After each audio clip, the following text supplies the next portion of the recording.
No. That was great. I would do my Dr. Costanzo imitation, but no, I would. No. Hello, Stanley. I have some cases for you to do. Will you please help me? Dr. Costanzo and I met back in the 90s at Loyola. We both had 90s hair at the time, so a little bit bigger hair. This July will be 34 years. The last 12 years. Long before I started working for this organization, we actually met in the shoe department at Nordstrom. We had both attended a conference in Oak Brook and bumped into each other, kind of chuckled at the fact that we both went to Nordstrom shoe department after the conference. I had the privilege of meeting Dr. Costanzo when I was a third-year medical student at Loyola University Medical Center. I've probably known her longer than anyone else in the group by a long shot. We first met in 1979 when I was a med student at U of I, and she was at Lutheran General Hospital. Wow, it's quite a long time. Yeah, longer than your sorry ass has been alive. Well, I would say it's a conglomerate since 2006 of numerous times in which I would say that she's more or less saved my life, including that first. Told me that they had done everything that they could, asked if I had wanted to see a priest, and they saw me through that first, and I had recurrences of a virus. We later determined by traveling up to Dr. Costanzo's colleagues at Mayo and Berlin, Germany, that I had more than a virus. I also had autoimmune disease known as sarcoidosis. And ultimately, I required 10 years later, in 2016, a heart transplant. And so each step along the way, she's been there for me. And I can't convey my appreciation enough. It is, I really can't put into words my appreciation, but from both me and my family, I got to see my kids grow up as a result.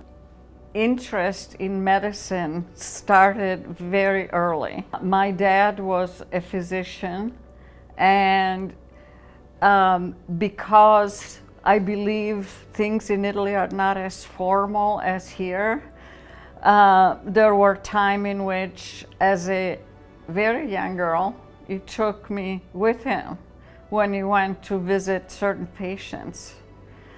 And my most stark memory is that we went to this lady's house, and later I learned that she had acute pulmonary edema. She could not lie flat. She had to sit up to breathe.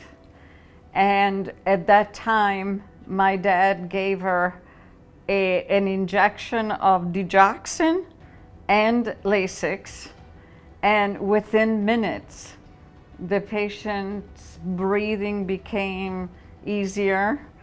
And to me, it was really witnessing a miracle.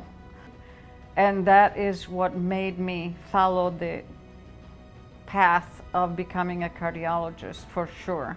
Watching her and how much she loves her patients.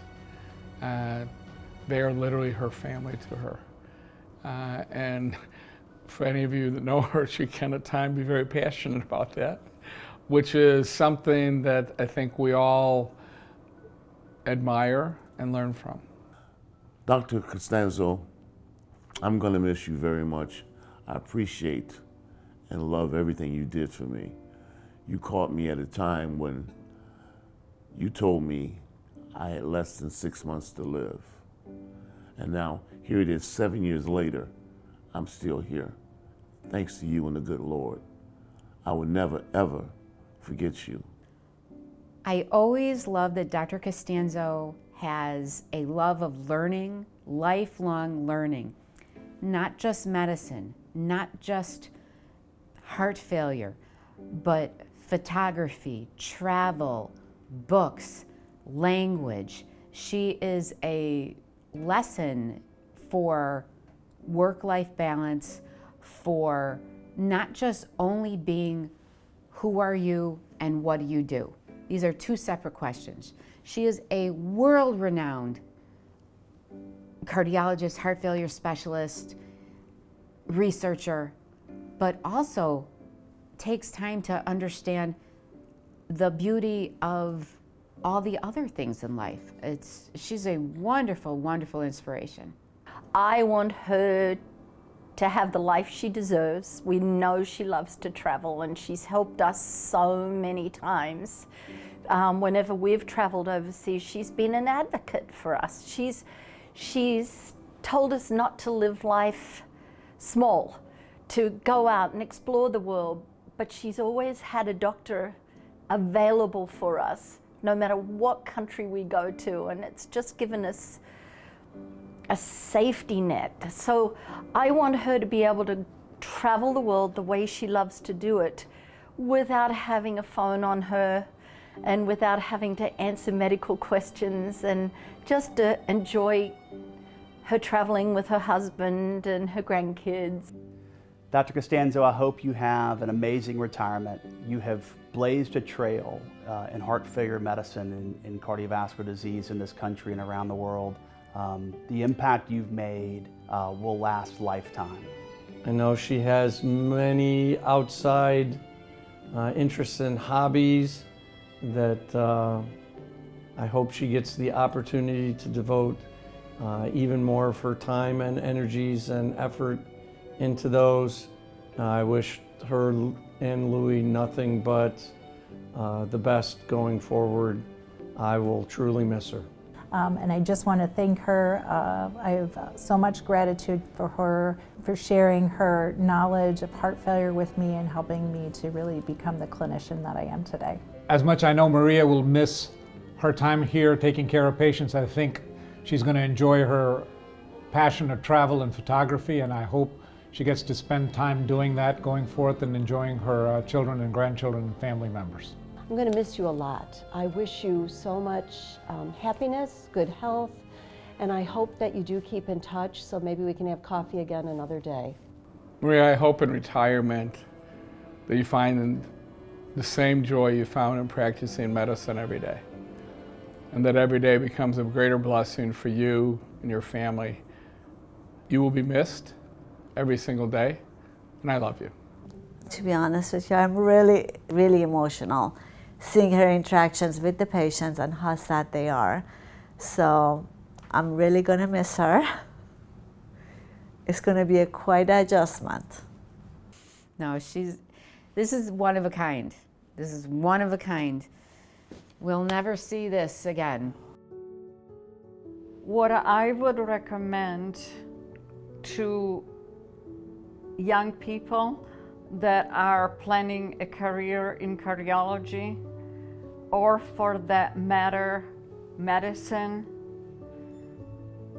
is really to go back to the values that we had when we started our career.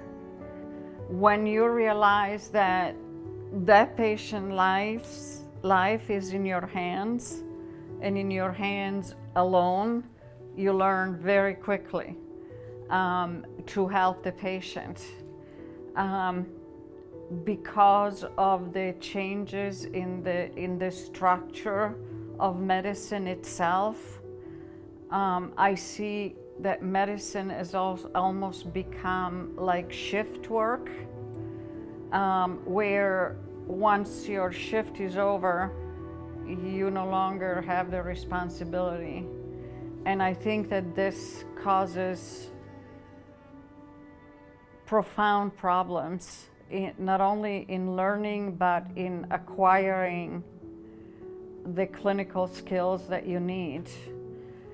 I dream of the younger generation learning to appreciate that and to use it in their everyday job, career, endeavors.